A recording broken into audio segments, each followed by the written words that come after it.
You can buy a plastic chess set for $2, but the wooden pieces certified for the World Chess Championship cost $500.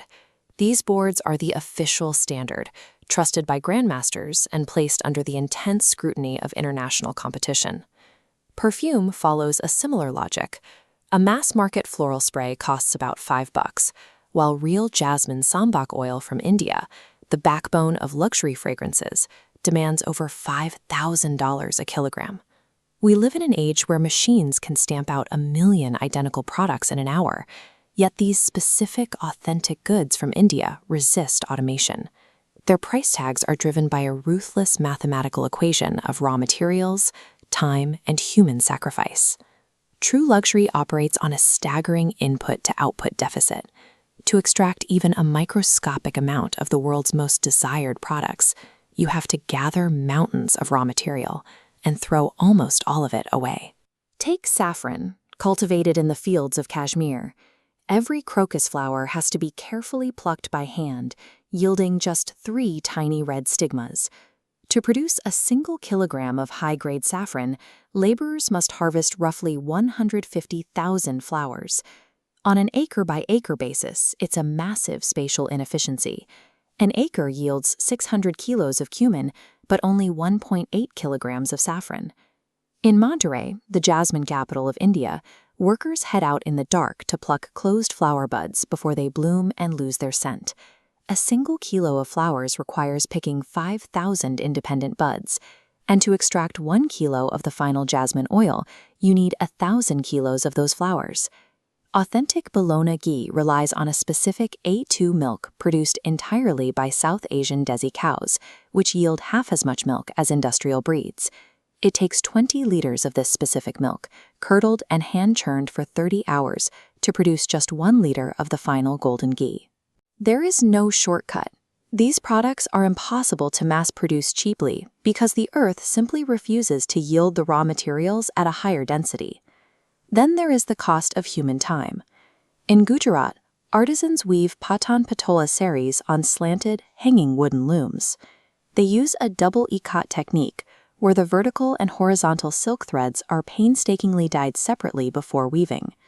The pattern only aligns if the measurements are accurate to 1/100th of an inch. Weavers constantly stop to adjust the tension of the fragile silk. It takes 2 people nearly 8 hours of continuous, highly focused labor to weave a 6-inch section of fabric. That level of precision requires years of muscle memory. At the chess factories in Amritsar, artisans spend up to 6 months just learning how to carve the basic pieces. The knight is so intricately detailed, designed to look like a realistic, perfectly symmetrical horse head, that fewer than 10 people are trusted to make it. Even a master carver needs 2 full hours to shape a single knight. Machines lack this bespoke sensory intuition.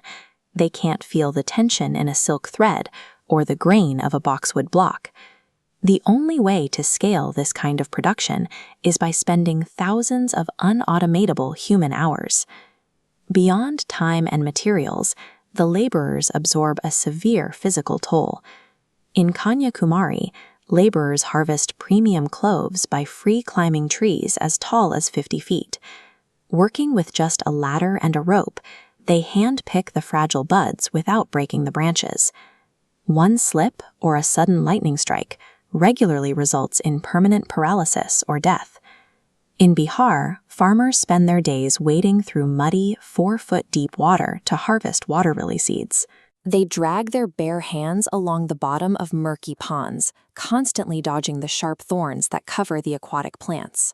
When you buy these products, a large portion of that exorbitant price tag is essentially a danger tax, direct compensation for the severe physical risks laborers are forced to endure.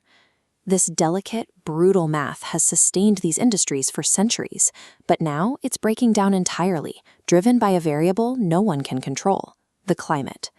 This chart tracks Kashmir's regional saffron production, showing a devastating collapse. Driven by severe droughts, yields plummeted 70% between 2017 and 2018, dropping from 16.5 metric tons to just over 5. The story repeats across the subcontinent. Record heat waves in Assam are wiping out the highly sensitive caterpillars needed for golden muga silk. In Idukki, unpredictable torrential rains rot entire crops of green cardamom before they can be harvested. As the yields shrink, the human capital is vanishing.